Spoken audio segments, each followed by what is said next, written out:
Education ডিপার্টমেন্টে যেমন আমাদের লোক প্রয়োজন, কারণ ঘন্টা বাজানোর লোকও নেই, রুম পরিষ্কার করার লোকও নেই, তালা বন্ধ করার লোকও নেই।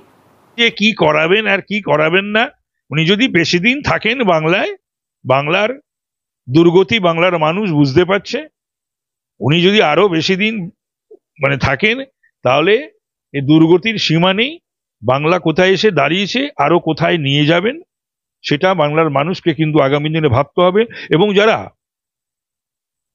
ওনাকে এনেছিলেন ক্ষমতায় সিপিএম এর হাত থেকে মুক্তি পাওয়ার জন্য, এই অত্যাচার অনাচার ব্যবচার যাই হোক, আমি সেই তৃণমূলীদেরও বা তৃণমূলের সমর্থক, তৃণমূলের ভোটার, তৃণমূলের মিছিলে আজও পা মেলান, তাদের বলবো নিজের কথা ভেবে, পরিবারের কথা ভেবে, নতুন প্রজন্মের কথা ভেবে, বাংলার কথা ভেবে, বাংলায় যে একটা অরাজক পরিস্থিতি, একটা মাৎসন্যায় চলছে, অন্তত আগামী দিনে এই ভদ্রমহিলাকে আর সমর্থন করবেন না। রাহুল জানা তো আমাদের বরানগরের নয়, রাহুল জানা তো বহিরাগত। যিনি অন্য কাউকে বহিরাগত বলছেন, সে নিজেও তো বহিরাগত, রাজনীতিরও লোক না, বরানগরের লোক না, দুদিক থেকেই বহিরাগত। এই ঘটনাটা কেন ঘটলো, এই জায়গাটায় কেন এলো, প্রথম দিক থেকেই উনি যদি সিরিয়াস হতেন এবং সিঙ্গেল বেঞ্চ, ডিভিশন বেঞ্চ, হাইকোর্টের এবং সুপ্রিম কোর্টের, উনি তো আবার চন্দ্রচূড়জির প্রশংসাও করেছিলেন, তারও যদি কথা শুনতেন রাজ্য সরকার, এসএসসি, মধ্যশিক্ষা পর্ষদ, তাহলে পরে এই জায়গায় তো আসতো না। আসলে গত 14 বছরে ওনার অনেক কথা আমরা শুনেছি।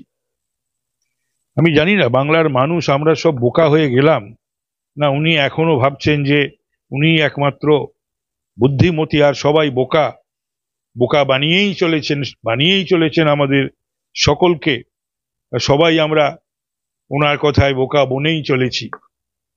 কেউ যদি অ্যাগ্রিভড হয়, গ্রিভান্স থাকে, সে দেশের আইন অনুযায়ী তো কোর্টেই যাবে, উকিলের কাছেই যাবে।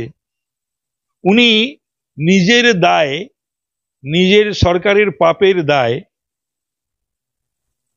এবং তার শিক্ষা দপ্তরের শিক্ষামন্ত্রী, তার দল এবং মন্ত্রী, এমএলএ, যুব ছাত্র, সমস্ত তথাকথিত পদাধিকারী এবং আধিকারিক, সমস্ত টপমোস্ট আধিকারিক, তারা সব জেলে। আর তাদের এই ভুলের জন্য এই অবস্থা, যা কোনোদিন বাংলার মানুষ শোনেনি, দেখেনি।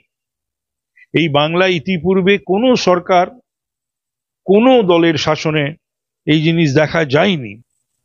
বিভিন্ন রাজনৈতিক দলের ঘাড়ে, উকিলদের ঘাড়ে, কখনো আদালতের ঘাড়ে, কখনো বিচারপতিদের ঘাড়ে। এই হচ্ছেটা কি, এটা কি এই বিষয়টাকে নিয়ে, যেখানে মানুষের হাজার হাজার মানুষের এবং পরিবারের জীবন জীবিকা জড়িত, এবং এই ধরনের একটা পেশা, যে পেশার আমরা শ্রদ্ধা করি, ভক্তি করি, আমরাও সকলে শিক্ষক শিক্ষিকাদের কাছ থেকেই লেখাপড়া জেনে শিখে এই জায়গায় পৌঁছেছি, তাদের নিয়ে এই রকম ছেলে খেলার এর জবাব অনতি বিলম্বেই বাংলার মানুষ এবং বাংলার শিক্ষিত সমাজ বা আগামী দিনে যে সকল পরিবারের ছেলেমেয়েরা শিক্ষিত হয়ে উঠেছে, তারা জবাব দেবে। কেন তারা বলি হবে, কেন এই সরকারের আর এই কিছু অর্থলোভী, দুর্নীতিগ্রস্ত, অসৎ এই যে কক্কাস, এই যে র্যাকেট, এদের জন্যে শিক্ষিতা আমাদের ভাই বোনেরা কেন সাফারার হবে, এখনো কেন বাংলা সেই অর্থে ফেটে পড়ছে না? আমার সেটাই বিশ্বাস করতে পারছি না। আমি তো এই বাংলা আমার অচেনা লাগছে। কত আন্দোলন করেছে, কত কিছু করেছে, কত বড় বড় ঘটনার সাক্ষ্য বহন করছে এই কলকাতা শহর। আমরাও করেছি আমাদের ছাত্রাবস্থায় বা তারও পরে। আমরা সেই ধরনের গণ আন্দোলন, জনজোয়ার এই সরকারের বিরুদ্ধে, এই চৌর্যবৃত্তি, দুর্নীতি, অসততার বিরুদ্ধে নিশ্চয়ই আগামী দিনে সংগঠিত হবে। আমরা সেটা দেখতে চাই।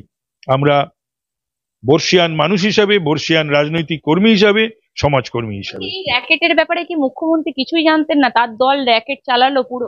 আমি বিশ্বাস করি না। ওনাকে তো কিছু বলতে গেলে উনি বলেন জানি জানি। উনি তো নিজে হাজারো বার দলীয় এবং প্রশাসনিক বৈঠকে উনি বলেন যে আমার কাছে সব খবর আছে। বলে কি না? উনি নিজের থেকেই বলেন, দলীয় সভাতেও বলেন আর সরকারি সভাতেও বলেন। তাহলে এই দিনের পর দিন ধরে এই ঘটনাগুলো বছরের পর বছর ঘটে, এটা 16 সালের ঘটনা, আজকে 25, 9 বছর। এইরকম ঘটনা যে সমস্ত ক্ষেত্রে, সব নিয়োগের ক্ষেত্রে, শুধু এ নিয়ে নয়, যেখানেই নিয়োগ হয়েছে সেখানেই দুর্নীতি হয়েছে, এবং সেটা উনি জানেন না বলে আমি মনে করি না। ঋতব্রত ও কাকে জানে, কাকে চেনে? সিপিএম তাড়িয়ে দিল, অমিত মিত্রের ধুতি ধরে টানলো, মমতা ব্যানার্জিকে বোধহয় ধাক্কা দিয়েছিল না, শাড়ির আঁচল ধরে টেনেছিল, অসম্মানিত করেছিল। তারপরে এই দলে এসে রাজ্যসভায়। আর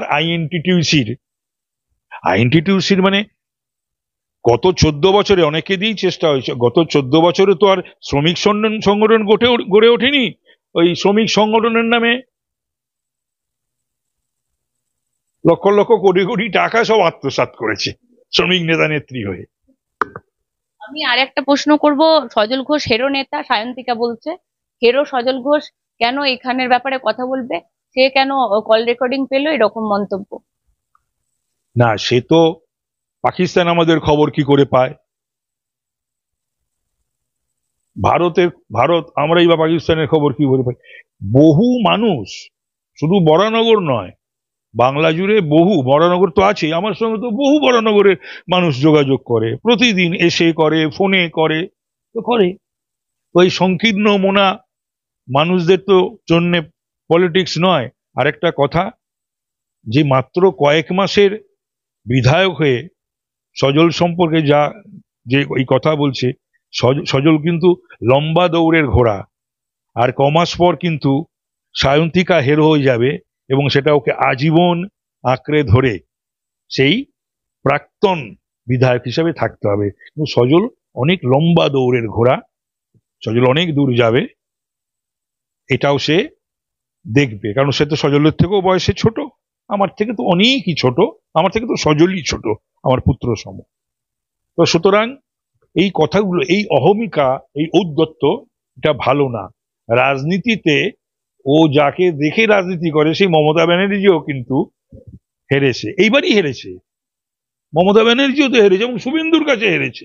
তা আসলে এরা রাজনীতির জগতের তো মানুষ নয়, আর কোনো এক্সপিরিয়েন্সও নেই, কোনো ধ্যান ধারণা, জ্ঞান গম্যি অভিজ্ঞতা কিচ্ছু নেই। তাই কখন কি বলতে কি বলে যায়, সেটা যে বুমেরাং হয়ে যাবে সেটাও বুঝে উঠতে পারে না। তো তার আগেও, এটা নয়, এর আগেও মমতা হেরেছেন। মমতা নন্দীগ্রামে হেরেছে, নিজেও তো বাঁকুড়ায় হেরেছিল। তো তারপরেও এই ধরনের কথাবার্তা বলে কি করে? এবং আজকে বাংলার রাজনৈতিক যে ফিল্ড, বাংলার রাজনৈতিক জগতে সজল ওদের থেকে অনেক অনেক এগিয়ে। আপনার যখন বলছেন বাংলার সমাজ গর্জে উঠুন, ঠিক তখনই মুখ্যমন্ত্রী, তো আমি বলছি মঞ্চে গান করছে, ইন্দ্রনীল সেনকে গান শেখাচ্ছেন মুখ্যমন্ত্রী, বলছে নজরুল গীতি শেখাচ্ছেন। না, উনি তো সন্ধ্যা মুখোপাধ্যায় ওনার গান শুনতে চাইতেন, ইন্দ্রনীলকে গান শোনাচ্ছে। ইন্দ্রনীলের কি দুর্ভাগ্য, তাই আমি ভাবছি। ইন্দ্রনীলকে তো আমি রাজনৈতিক ইন্দ্রনীল হিসাবে চিনি না, তারও অনেক আগের থেকে চিনি। আমার অনেক ফাংশন টাংশন করেছে, আমার পাড়াতেও করেছে, কালী পুজো করেছে। কি দুর্ভাগ্য ইন্দ্রনীলের, যে ইন্দ্রনীলকে আর যাই হোক অন্য কিছু শেখাতে পারে, রাজনীতি শেখাতে পারে মমতা ব্যানার্জি, কিন্তু ইন্দ্রনীলকে গান শেখাবে, এটা সত্যি একটা মানে হাস্যকর বিষয়। শিক্ষকদেরকে হুলিগান বলছেন কল্যাণ বন্দ্যোপাধ্যায়, হুলিগান। এর জবাব পাবে। কল্যাণও তো কখন যে কি বলে তার ঠিক নেই। শিক্ষকদেরকে হুলিগান বলার অধিকারও তার নেই, আর শিক্ষকরা হুলিগানও নয়। তবে এই শিক্ষকরা কিন্তু বলেছে যে আমরা মাস্টার মশাই, আমরাও কিন্তু মাস্টার দা হতে পারি। তো সুতরাং তাদের সমস্ত কিছু কেড়ে নিয়েছে তারা যদি আজ পথে, তার স্ত্রীপুত্র পরিবার বাবা মাকে নিয়ে। তো সুতরাং তাদেরকে অকারণে তাদেরকে যদি এই ভাবে তাদের প্রতি দাগিয়ে দেওয়া হয় বা এই ধরনের কথাবার্তা বলা হয়, তাহলে যে কোনো দিন তারা অনেক বড় কাণ্ড বা আন্দোলনের পথ